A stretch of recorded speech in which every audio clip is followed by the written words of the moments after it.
आज का टॉपिक सिर्फ एक बिल नहीं बल्कि इंडियन डेमोक्रेसी का कोर क्वेश्चन है। क्या नफरत भरी स्पीच को रोकना ज़रूरी है या फिर फ्री स्पीच पर नया कंट्रोल लगाया जा रहा है? कर्नाटका हेट स्पीच बिल ने इसी सवाल को दोबारा जिंदा कर दिया है।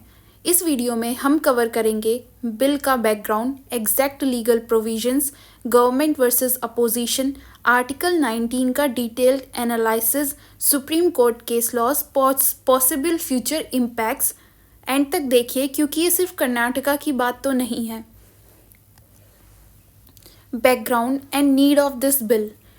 पिछले कुछ सालों में हमने देखा communal hate speeches, social media पर इन्फ्लेमेटरी कंटेंट, रियॉट्स और मोब वायलेंस, माइनॉरिटीज़ ग्रुप पर अटैक्स।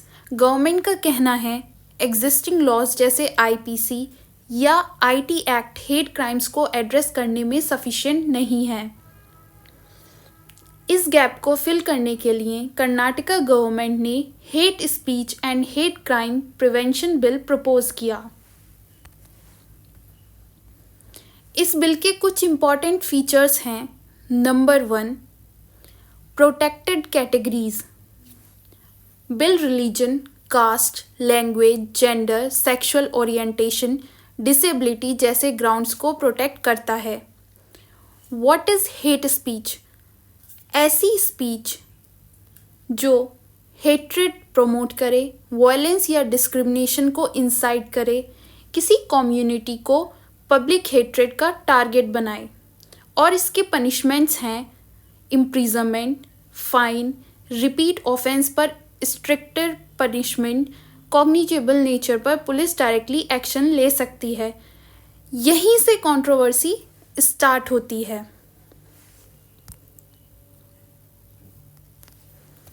गवर्नमेंट का स्टैंड। गवर्नमेंट का कहना है फ्री स्पीच का मिसयूज़ हो रहा है। हेट स्पीच से सिर्फ इमोशंस हर्ट नहीं होते, लॉ एंड ऑर्डर सिचुएशन बिगड़ती है। स्टेट का आर्ग्यूमेंट है डेमोक्रेसी सिर्फ बोलने की आज़ादी नहीं बल्कि सिर्फ सोसाइटी का नाम है। गवर्नमेंट के बिल के अकॉर्डिंग आर्टिकल 19 क्लोज 2 के अंदर जस्टिफाइड है, इंटरनेशनल ह्यूमन राइट स्टैंडर्ड्स का अलाइंड है। So why it is controversial? अब आते हैं क्रिटिसिज्म पर। नंबर 1, वेग डेफिनेशंस। लीगल एक्सपर्ट्स कहते हैं हेट स्पीच की डेफिनेशन ब्रॉड है, क्लियर पैरामीटर्स मिसिंग हैं। Police discretion. पुलिस को ज़्यादा पावर मिलना मिसयूज़ का स्कोप बढ़ा देता है। Political targeting. अपोजिशन का सवाल, गवर्नमेंट क्रिटिसिज्म को हेट स्पीच बना दिया गया तो। And number 4, chilling effect. लोग क्रिटिसिज्म करने से डरने लगेंगे, डेमोक्रेसी वीक होगी। इसी वजह से बिल को फ्री स्पीच सप्रेसर बोला जा रहा है। Article 19। Indian constitution free speech को एक फंडामेंटल राइट मानता है।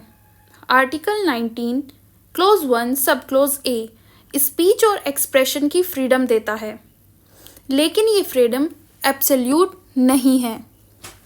Article 19 clause 2 state reasonable restriction लगा सकती है इन ग्राउंड्स पर public order, morality and decency, security of state, incitement to offence. Key word यहाँ है रीजनेबल। अपोजिशन का कहना है बिल ओवरबोर्ड है, प्रोपोर्शनैलिटी टेस्ट फेल करता है। सुप्रीम कोर्ट के अकॉर्डिंग रेस्ट्रिक्शन तभी वैलिड होगी जब क्लियर ऑब्जेक्टिव हो, लीस्ट रेस्ट्रिक्टिव मेजर हो, प्रॉपर सेफगार्ड्स हो।